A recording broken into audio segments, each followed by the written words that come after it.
I'm Walter CRONKITE. Today, the 20th century presents its regular feature, Man of the Month. This month, while diplomats traveled and statesmen pondered, a frail man with a wispy beard in the drab, dug-in city of Hanoi held many of the answers to President Johnson's worldwide peace offensive. His name was Nguyen Sinh Cung when he was born 75 years ago. Today, he is Ho Chi Minh, the president of North Vietnam.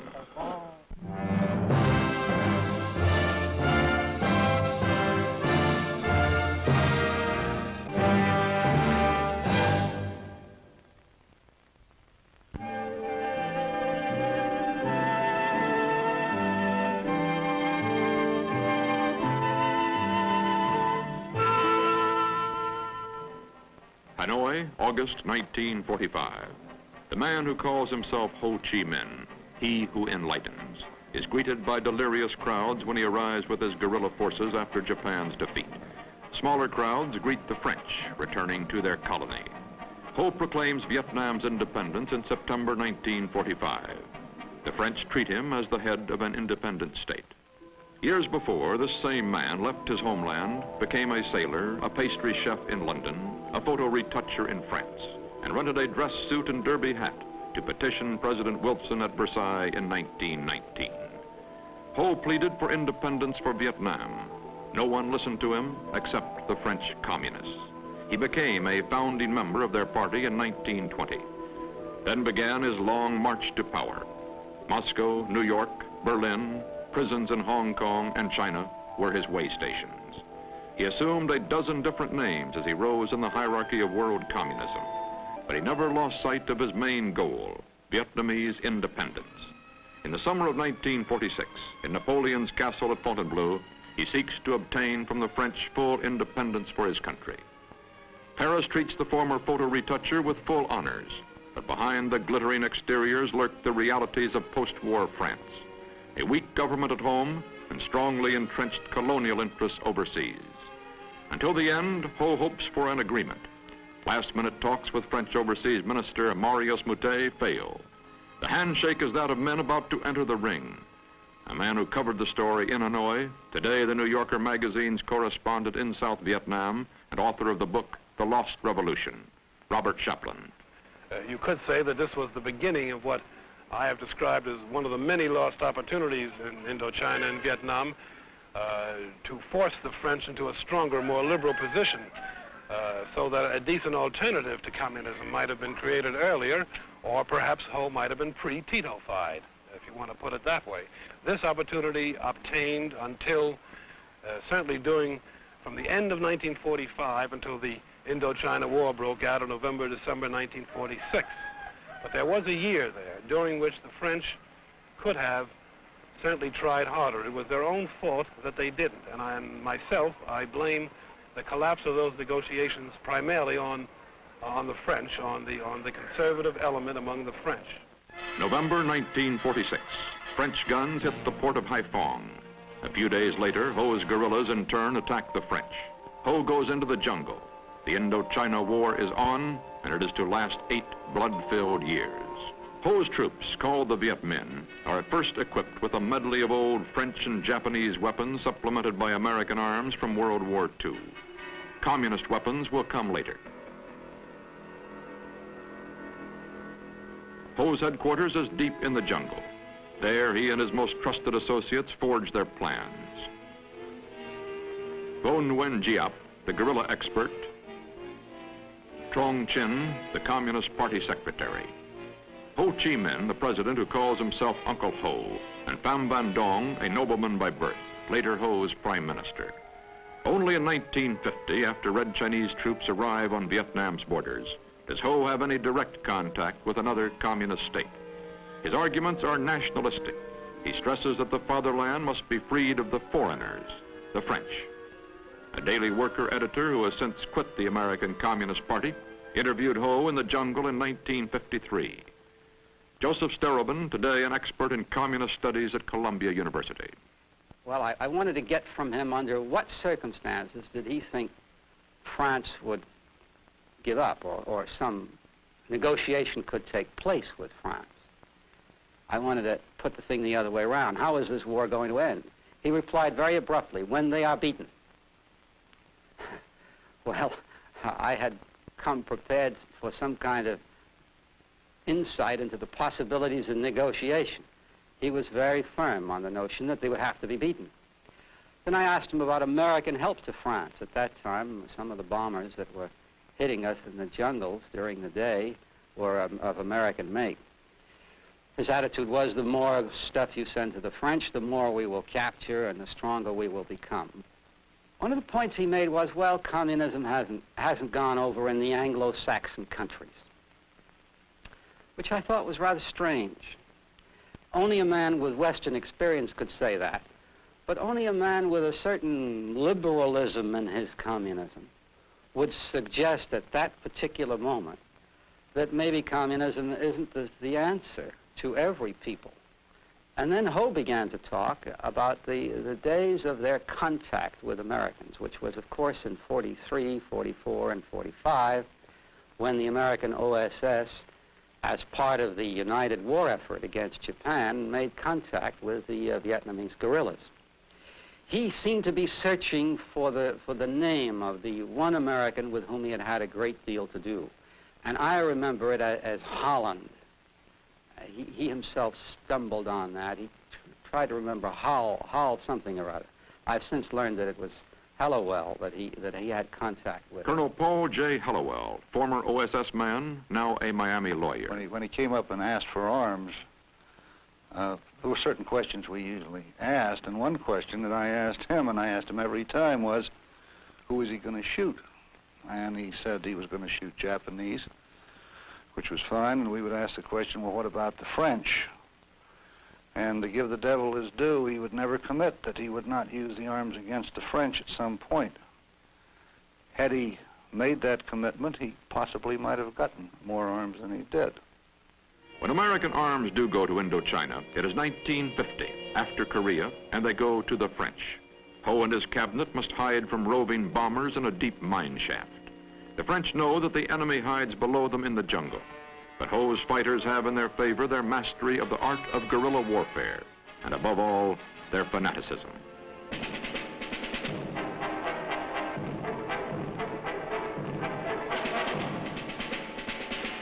In a final attempt to trap the elusive Viet Minh, the French decide to tempt Ho's forces to fight in the open. As bait, they offer the elite of the French troops in Indochina in an isolated valley called Seat of the Border County Administration. In Vietnamese, Dien Bien Phu. Spurred on by Ho, the Viet Minh forces accept the French challenge. The experts had predicted that no one could drag artillery pieces and tens of thousands of shells through roadless jungles and across swollen rivers. The Viet Minh take the French position after 56 days of continuous assault. As the battle unfolds, Ho sends a message to his troops. The enemy will struggle with all his might. We must therefore double our efforts and be resolved to win total victory.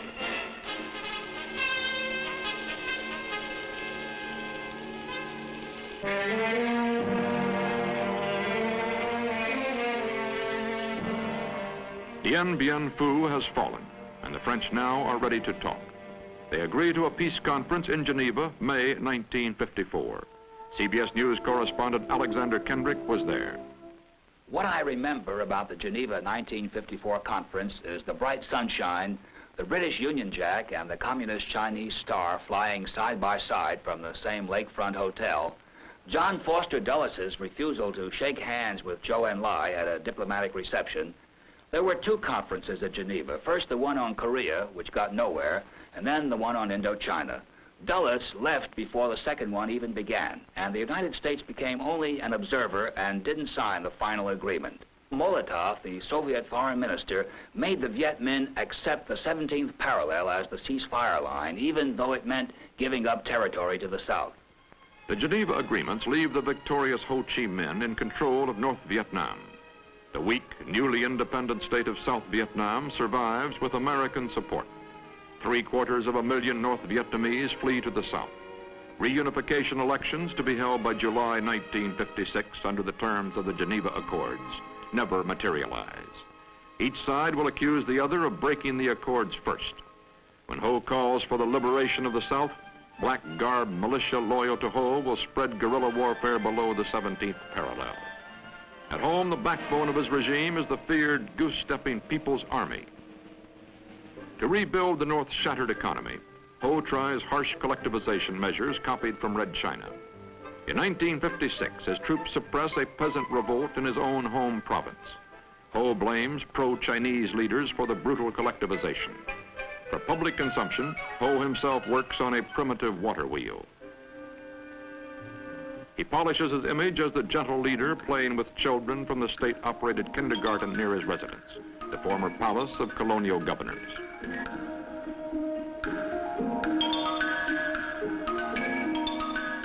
What about the man behind the image? This reporter spoke with Professor Bernard B. Fall of Howard University, whose book, The Two Vietnams, contains the first Western biography of Ho. If Ho Chi Minh were a Westerner, he would probably be known as the best public relations conscious Western ruler in the world. He is extremely response conscious. Everything is done with its effect, its ultimate effect on the populace. The uncle idea is his idea. It's Bác Ho in Vietnamese. It's Uncle Ho. Remember these words by an American officer who knew him back in 45. He says, this awfully sweet old guy. You know, well, you don't go around and call Stalin or even Gomulka or Khadr an awfully sweet guy, or even Tito. These may be at certain times not totally despicable people, but nobody will ever say of Mao Zedong he was an awfully sweet old guy. Whereas of Ho Chi Minh, this is the sort of thing come through. Now, some people say this is a 24-hour-a-day act, and it will point to the fact that when it comes down to the crunch, Ho Chi Minh in the past has at least allowed, if not ordered, the execution of some fairly old associates. But Ho Chi Minh has succeeded in preserving, in keeping a distance from all this. It's always the assumption, if only Ho Chi Minh knew, these things wouldn't take place. And this has really been a fantastic performance in this particular sense. Nothing that ever happens in North Vietnam that's bad reflects on Ho Chi Minh as a person. There's yet, in South Vietnam, for example, anyone who's willing to go on record insulting Ho Chi Minh as a person. I'm sure you're as aware as I of that the South Vietnamese will say a great deal about the North Vietnamese, that they're communist puppets, that they're fighting China's wars, etc., etc. But you will not find anybody who say Ho Chi Minh is a dirty bird. Some of the things that you hear in South Vietnam always is, well, when everything's been said and done, Ho Chi Minh is the George Washington of this country. And we are in the unhappy position of having to find a counter George Washington. And these people are hard to find these days, anywhere. Ho Chi Minh now begins to mend his fences abroad. In 1955, he flies to Peking and gets $350 million in Chinese aid from Mao Zedong. A year later, Khrushchev makes his famous speech attacking Stalin and inaugurating the Sino-Soviet split. Ho, though pro-Russian, is caught in the middle. He needs Russian industrial help, but cannot forget Red China's control of his communication lines. Professor Fall. It's very easy to compare Ho Chi Minh to Mao Zedong. You are two Asian leaders, two old apparat boys, etc., etc., almost of the same age, by the way. Yet the fact is, Ho Chi Minh spent 30 years in the West traveling from 1911 to 1941, literally, when he moved into China, whereas Mao Zedong spent most of his life in the grottos and caves of northeast China. Ho Chi Minh has seen the French in France, he's seen the British in Britain, he's seen the Americans, presumably, in perhaps New York and Boston. I'm sure in New York he saw more than Harlem. In other words, I don't feel that the problem of not understanding what the United States is about is really the problem with Ho Chi Minh. It may come with the junior leaders. The junior leaders, of course, have spent most of their life in isolation, but not Ho Chi Minh.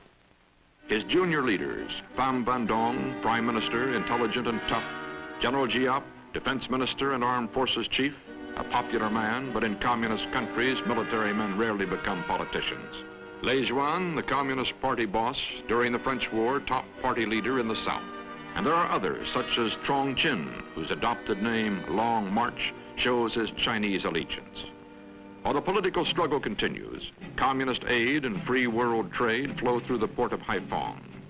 Government sources say that ships from 25 non-communist nations called on the port, bringing in machinery needed for the country's industrialization drive and exporting its coal. According to Secretary of State Rusk, no strategic items are traded, however. Ho realizes that only industrialization can strengthen his food-deficient country. But to industrialize, one must have trained workers. Soviet bloc and Chinese experts and economic aid of over $1 billion have poured in over the past 10 years. In most cases, this is still an economy which depends on coolie labor. Modern factories are built by hordes of human ants.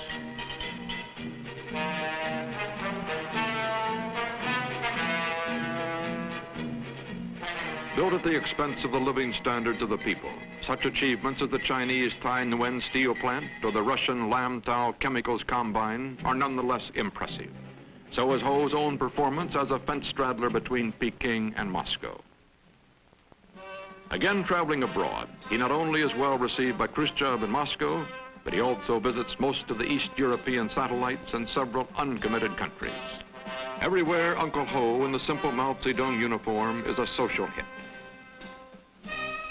He also calls upon that prime example of independent communism in the world, Marshal Tito of Yugoslavia, a gesture that surely is not appreciated in Peking. Could Ho Chi Minh become such a Tito? Would he want to? The drama comes into the open in November 1961 in Moscow at a party congress. As the last of the old Bolsheviks in power, Ho, with Khrushchev, enjoys an honored place next to Hungary's Kadar and Russia's future strongman Brezhnev on the parade grandstand atop Lenin's tomb. But seemingly nothing can heal the widening breach between the Soviets and Peking. The Chinese are hell-bent on proving that their type of militant communism is the only true path to victory over the capitalist world. They openly call for a repudiation of the Soviet leadership by the world's communist parties. Ho and his party are at a crossroads. The old leader rises and in a quavering voice pleads for reconciliation between the two brother parties. But the Chinese stomp out and expect the North Vietnamese to follow suit. Ho leaves the Congress, but instead of going home, he travels about Russia and finds time to dance with the students at Minsk High School. CBS News chief European correspondent Charles Collingwood asks British scholar P.J. Honey of London University about Ho and the Sino-Soviet split. Obviously, he's interested in the Sino-Soviet dispute. He has walked his tightrope. He has moved closer to China or to Russia as the occasion demanded. But this is really something outside. He's only interested in it insofar as it affects the running of his state and the execution of the policies of that state. I would describe him as a communist, but primarily as the ruler of North Vietnam. In other words, they're prepared to kowtow to the Chinese, but if the Chinese start intervening in North Vietnam, then the Vietnamese are not prepared to stand this. All that Peking has offered North Vietnam so far is a great deal of bellicose speeches. Professor Fall. You can just visualize a meeting of this small in-group and the Muscovites saying to the Pekingites in the group, you see what we got from all your soft from your big talk? We got bombed by the United States. We're now embroiled in an open-ended war because the war is open-ended on both sides. What about the possibility of Peking raising volunteers, unquote? That is always possible, but again, Giap has enough troops to feed into South Vietnam for the next 5 or 8 to 10 years while they're running out of troops in the north. Here again, we speak of, after all, of almost a 500,000-man army, which has more than 1 million men of trained reserves. And they feed them in at the present rate of about 40,000 troops a year. So they can go on for a long time. In the meantime, however, the North Vietnamese are intervening on their own in South Vietnam. Nguyen Hue Tho, the rarely seen leader of the Viet Cong, as the South Vietnamese Liberation Front is commonly called, operates from a headquarters deep in South Vietnam's jungles. What had started out in 1957 as a guerrilla operation has erupted into a major war involving more than 1 million men. The American response to the spreading war is first to send in advisors to the South Vietnamese army. When this proves insufficient, President Johnson orders the bombing of North Vietnam in February of 1965 and the landing of American military forces in March. In April, he offers Ho unconditional discussions, as in 1946, there were perhaps missed opportunities on both sides. But Ho's counteroffer, in the form of 4 points, is tantamount to a demand for Western surrender. Apparently, like the French, the Americans must be totally defeated, as American air power systematically destroys North Vietnamese military targets. Ho's country becomes a country once more at war.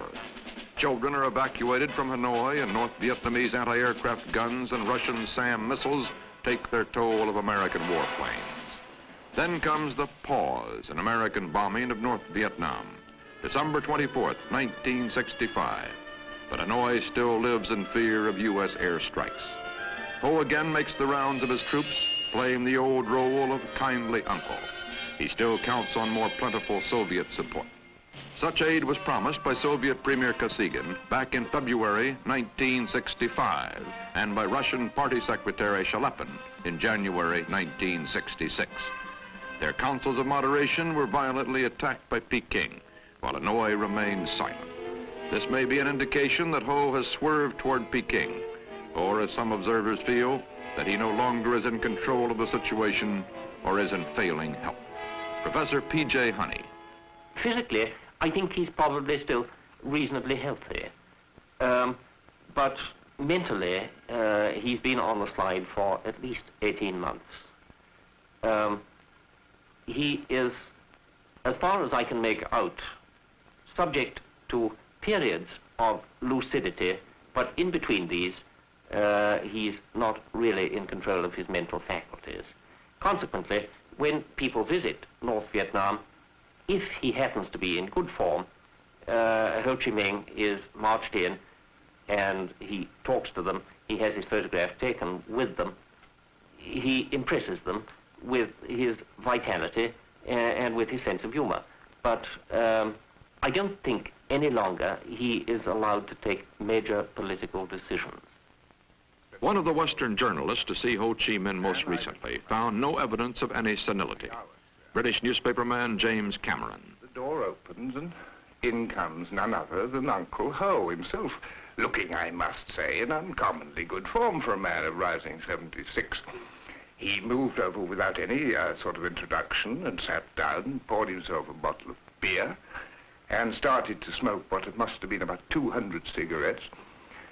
And, well, if indeed it is the case that he's paraded in his few lucid moments, this must have been certainly one of them, because he gave me the impression of being physically very active.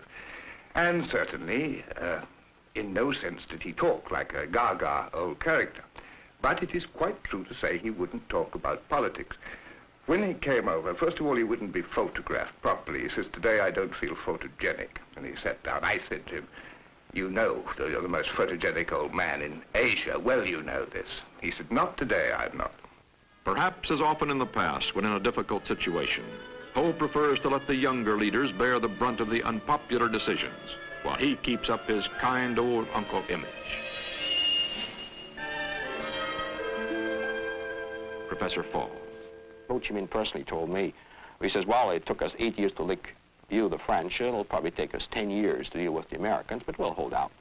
Well, the fact is, what he never realized, that the Americans aren't just 3-4 times stronger than the French, but something like 10th to the power of the French. To give you a precise example, the French had a total combat air force of 200 airplanes.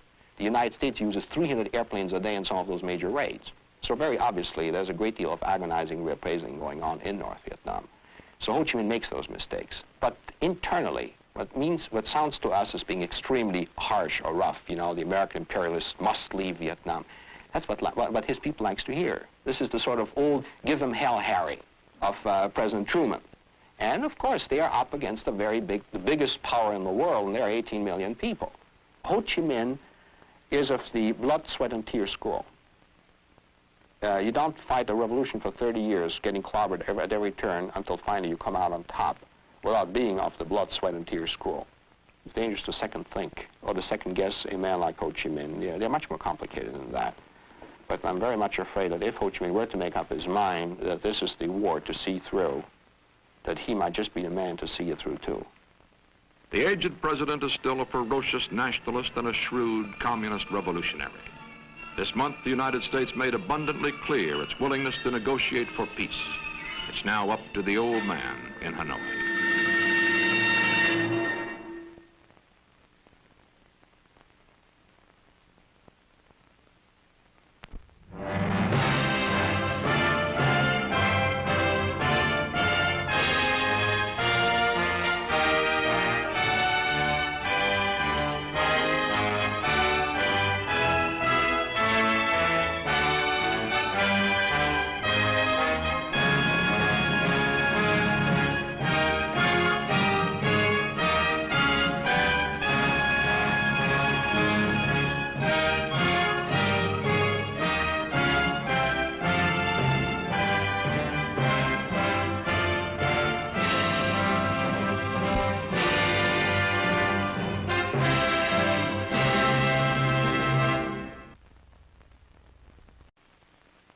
I'm Walter CRONKITE. Today, the 20th Century presents its regular feature, Man of the Month. This month, while diplomats traveled and statesmen pondered, a frail man with a wispy beard in the drab, dug-in city of Hanoi held many of the answers to President Johnson's worldwide peace offensive. His name was Nguyen Sinh Cung when he was born 75 years ago. Today, he is Ho Chi Minh, the president of North Vietnam.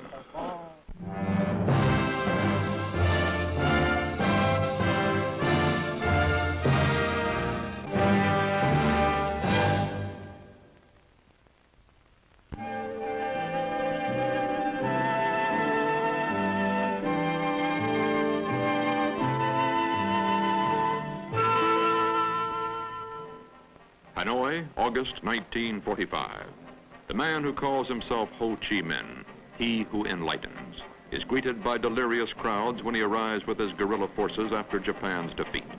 Smaller crowds greet the French, returning to their colony. Ho proclaims Vietnam's independence in September 1945. The French treat him as the head of an independent state.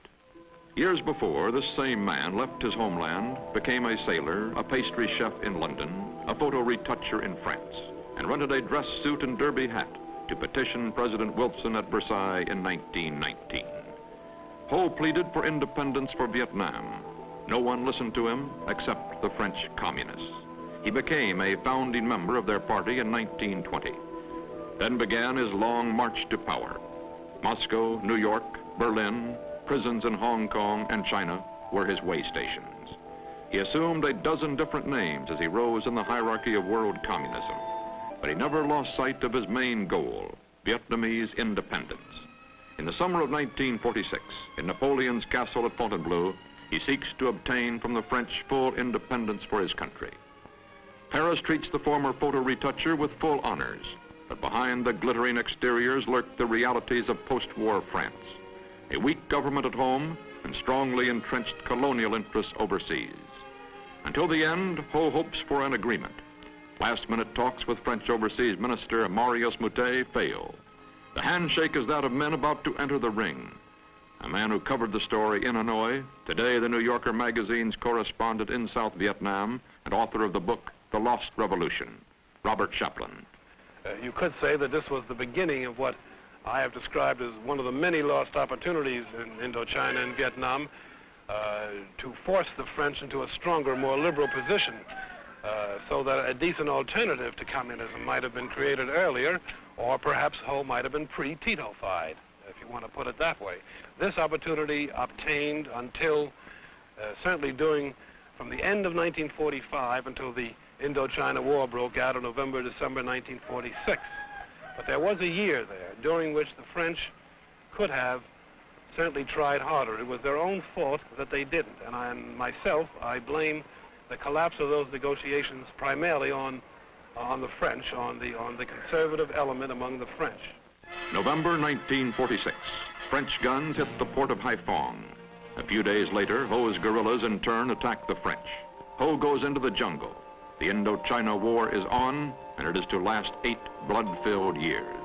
Ho's troops, called the Viet Minh, are at first equipped with a medley of old French and Japanese weapons supplemented by American arms from World War II. Communist weapons will come later. Ho's headquarters is deep in the jungle. There, he and his most trusted associates forge their plans. Vo Nguyen Giap, the guerrilla expert, Trong Chin, the Communist Party secretary, Ho Chi Minh, the president who calls himself Uncle Ho, and Pham Van Dong, a nobleman by birth, later Ho's prime minister. Only in 1950, after Red Chinese troops arrive on Vietnam's borders, does Ho have any direct contact with another communist state. His arguments are nationalistic. He stresses that the fatherland must be freed of the foreigners, the French. A daily worker editor who has since quit the American Communist Party interviewed Ho in the jungle in 1953. Joseph Sterobin, today an expert in communist studies at Columbia University. Well, I wanted to get from him under what circumstances did he think France would give up or some negotiation could take place with France. I wanted to put the thing the other way around. How is this war going to end? He replied very abruptly, when they are beaten. Well, I had